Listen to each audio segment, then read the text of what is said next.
अस्सलाम वालेकुम रहमतुल्लाहि व बरकातुहू। मिल्ला टाइम्स में खुशामदीद। मैं हूं शम्स तबरेज़ कासमी और मेरे साथ मौजूद हैं मारूफ आलिम-ए-दीन मौलाना महमूद दरियाबादी साहब मुंबई से। आप all India Muslim personal board के मेंबर भी हैं और मुंबई की जो समाजी सियासी सरगर्मियां हैं उस पर आपकी खास नजर रखती है।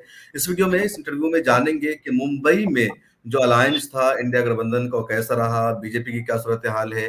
इसके अलावा कई और सीटों पर वहाँ विवाद हुआ, कुछ मुस्लिम रहनुमाओं ने भी इख्तिलाफ किया। मौलाना महमूद दरियाबादी साहब, बहुत शुक्रिया कि आपने टाइम निकाला। मुंबई की क्या सूरत हाल है? मुंबई के साथ पूरे महाराष्ट्र की बात करेंगे। 48 सीटें लोकसभा की। पूरे महाराष्ट्र की सूरत हाल की हम बात अगर करें तो बेहतर सूरत हाल नजर आ रही है और यही हाल तकरीबन बम्बई का भी है। मैं आपसे अर्ज करूं कि हमने कई महीना पहले काम शुरू किया था वोटर रजिस्ट्रेशन का।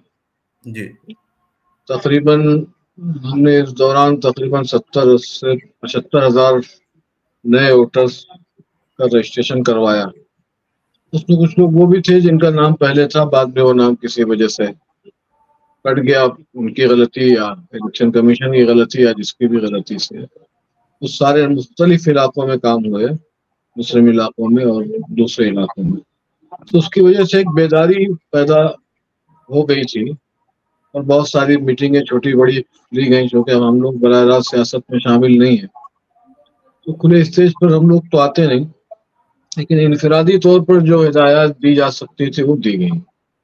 खास तौर पर यह कहा गया कि वोट बिल्कुल ज़ाया नहीं होना चाहिए, इत्तेहाद और इत्तेफाक के साथ वोट दें, जिसको भी दें, इंतशार से बचें। और ख़ास तौर पर कुछ गैर संजीदा जज्बाती किस्म के जो उम्मीदवार आ जाते हैं, गैर अहम होते हैं, उनको खुद भी नहीं, वो खुद भी जानते हैं कि हम जीत नहीं पाएंगे किसी हाल में, तो उन लोगों पर तवज्जो दे करके वोट अपना ज़ाया ना करें। अब देखते हैं नताइज जब आते हैं तो क्या होता है। कुल मिलाकर के अभी मैं 5 बजे तक की रिपोर्ट देख रहा था जी। तो जो मुस्लिम इलाके हैं, इस बार मुस्लिम इलाकों में तो परसेंटेज ऑफ वोटिंग अच्छा है अल्हम्दुलिल्लाह। अच्छा है ये, अच्छे। लेकिन हाँ, अच्छा कुछ कुछ इलाकों में है, लेकिन 2-4 इलाके ऐसे हैं जहाँ से हमें उम्मीद ज्यादा थी, वहां पर परसेंटेज ऑफ वोटिंग कम है। मसलन गोवंडी है, मैं नाम भी ले लूं, जी। गोवंडी है, कुर्ला के कुछ इलाके हैं। असल में अभी जो रिपोर्ट आई है 5 बजे तक की है और जो असम्बली कॉन्स्टिट्यूंसीज के हिसाब से ही परसेंटेज की रिपोर्ट आई है। महल्लेवार तो अभी तक नहीं आई है, या बूथवार वो आएगी, कब आएगी वो पता नहीं। अभी तक जो पता ये लगा है, एक सरसरी एक अंदाजा है 5 बजे तक का, जो मीडिया के जरिए जो मालूमात हासिल हुई है। तो कुर्ला है, गोंडी है, मीरा रोड है, नाला सोपारा है, ये एक मुस्लिम पॉकेट्स हैं। यहाँ पर परसेंटेज ऑफ वोटिंग कम हुआ है। अब उसके बारे में तफसील मालूम करनी पड़ेगी कि वहाँ पर जो परसेंटेज ऑफ वोटिंग है वो किसका कम हुआ है। सुबह तक, दोपहर तक, बल्कि 4 बजे तक तो ये रिपोर्ट थी कि अपने लोगों ने काफी बढ़ चढ़ करके वोटिंग में हिस्सा लिया है, लेकिन उसके बावजूद अगर कम है तो वो अपने लोगों की कमी की वजह से कम है या दूसरों ने दिलचस्पी नहीं दिखाई, ये तफसीलात तो अभी पता नहीं लगी। लेकिन बहरहाल जितनी उम्मीद थी उससे इन 2-4 इलाकों में परसेंटेज ऑफ वोटिंग अभी तक कम है 5 बजे तक। वैसे मैंने अभी मालूमात की, इन सब इलाकों में पता चला कि अभी भी वहाँ कतार कतार लगी हुई है, वोटिंग का सिलसिला जारी है। महाराष्ट्र इस मरतबा बहुत अहम है लोकसभा में। पहले यूपी बिहार की बहुत ज्यादा चर्चा होती थी, इस मरतबा महाराष्ट्र की बहुत ज्यादा चर्चा है। 48 लोकसभा की सीटें, और चर्चा की एक वजह यह भी इस बार कि शिवसेना 2 हिस्सों में तकसीम है। उद्धव ठाकरे चुनाव चिन्ह भी अलग अलग हो गया है।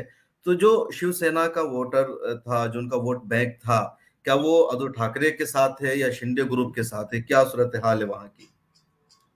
उमूमी सूरत हाल तो यह है कि जो वोटर्स थे वो जज्बाती तौर पर बाल ठाकरे के साथ थे और बाल ठाकरे के बाद उनके लड़के उद्धव ठाकरे के साथ थे। और खास तौर पर जितने जलसे, जितनी सभाएं महाराष्ट्र में हुई हैं उद्धव की, वो बहुत कामयाब हुई। उसके मुकाबले में शिंदे गुट की जो सभाएं हुई वो इतना कामयाब नहीं रही। ये अलग बात कि वो बीजेपी के साथ उन्होंने किया, मतलब वो वजीर आजम के साथ उन्होंने जलसे वगैरह किए, तो जाहिर बात है वजीर आजम के जलसों में तो भीड़ आती है या लाई जाती है, वो आप जानते होंगे, पता नहीं, तो वो बात अलग है। वरना जो उन्होंने तनहा जहां जहां ऐसा किया है तो वहां से ऐसी कोई रिपोर्ट नहीं मिलेगी। बहुत ज्यादा अवामी तौर पर उन्हें सपोर्ट हासिल है, जो वोट बैंक है शिवसेना का, उसका खास तौर पर। तो मतलब ये कि शिवसेना का जो वोट बैंक है वो उद्धव ठाकरे के साथ है। जी जी। क्या लग रहा है 48 में से कितनी सीटें गठबंधन को मिल पाएगी इस बार? देखिए भाई, कहा तो बहुत ज्यादा जाता है, कहा तो बहुत ज्यादा जाता है कि मतलब कि 48 में से 30 ले लेंगे पूरी। लेकिन मुझे ऐसा लगता है कि पिछली मरतबा 47 उनके पास थी। अगर वो 47 में से 17 भी अगर हासिल हो जाए तो एक बड़ी कामयाबी मुझे महसूस होती है, बहुत एहतियात के साथ। अब कितनी मिलती है वो तो पता नहीं है। इस मरतबा असल में एक और अच्छी बात, खास बात यह है जी। कि पहले होता ये था कि वो गठबंधन हो जाता था पार्टीज का ऊपरी सतह पर, निचली सतह पर जो उनके वर्कर्स होते थे उनके अंदर तालमेल नहीं बैठता था। इस मरतबा हम देख रहे हैं महाराष्ट्र और बम्बई की सतह पे कि जो निचले वर्कर्स हैं वो मिलजुल करके काम कर रहे हैं। इलाकाई जो लीडर्स हैं, खासतौर पर मेंबरान असेंबली हैं, और उनके तहत जो कारपोरेटर्स थे, इस वक्त तो कोई कारपोरेटर बम्बई में है नहीं, कई साल से कारपोरेशन तहलील कर दी गई है, वो सारे लोग मिलजुल करके काम कर रहे हैं एक दूसरे का। इसका भी उम्मीद है कि अच्छा असर पड़ेगा। हाँ, बिल्कुल इस तरह का असर इस बार यूपी बिहार में भी देखा गया। कई मरतबा इन पार्टी के लीडरों ने भी कहा कि आप हमें मिलजुल करके कीजिए, एक दूसरे को जिताइए।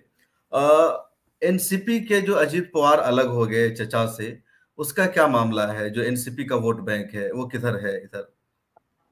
उसमें भी जो हमदर्दी का वोट है सब वो शरद पवार के साथ दिखाई देता है। असल अ, मामला है बारामती का। जी। तो बारामती में भी जो इत्तलात मिल रही हैं उसमें भी शरद पवार का, उसकी जो शायद उनकी जो बेटी है उनका पल्ला भारी दिखाई दिया है इब्तदाई तौर पर, जो मालूमात है उसके बारे में, उसके तहत। अब आगे क्या होता है अभी तो बहुत कहना है, अभी तो वोटिंग चल ही रही है बाज इलाकों में। अभी मुसलमानों में बहुत ज्यादा नाराजगी भी थी इंडिया गठबंधन से। कांग्रेस के कई सीनियर नेताओं ने इस्तीफा दे दिया कि पूरे महाराष्ट्र में एक भी टिकट नहीं दिया गया है। तो क्या वोटिंग में इस गुस्सा का, नाराजगी का असर दिखा है या फिर देखिए, किसी? ये बात तो बिल्कुल सही है, जो नाराजगी थी मैं तो उसको वजह ही समझता हूँ कि 48 सीटें पूरे महाराष्ट्र में है और मुसलमान झोली भर भर करके कांग्रेस को वोट देता है सेकुलरिज्म के नाम पर। कम से कम एक सीट तो बनती थी, देना चाहिए था। हम सब लोगों ने उस पर नाराजगी का इजहार भी किया था, उस पर बयानात भी दिए थे।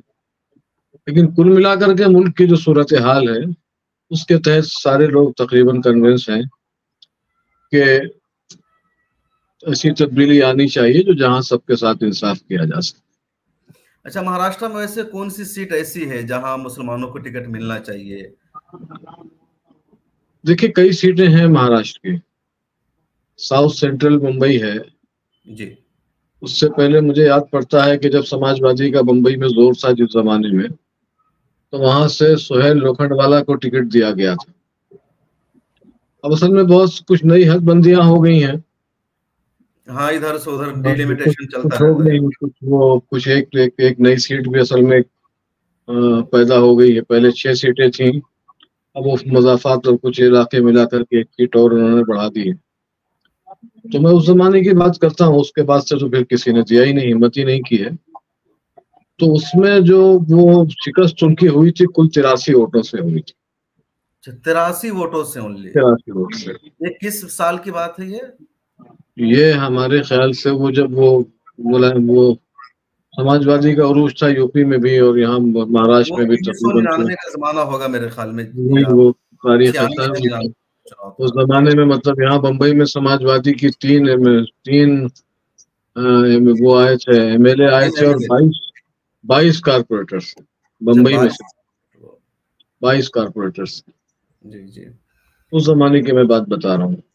तो कम से कम साउथ सेंट्रल मुंबई तो बात भी उसी की चल रही थी कि वो दिया जाएगा, फिर पता नहीं क्या हुआ दरमियान में। एक सीट तो बहरहाल दी जानी चाहिए। अब उसकी तलाफी किस तरह से करते हैं, मैं उसके बारे में जरा एक मिनट। एक आखिरी सवाल मौलाना दरियाबादी साहब, पूरे मुल्क में कुछ लोगों का कहना है कि सरकार बदल रही है, कुछ लोग कह रहे हैं कि बीजेपी की वापसी होगी। आपका क्या अपना ऑब्जर्वेशन है, आप क्या कहते हैं?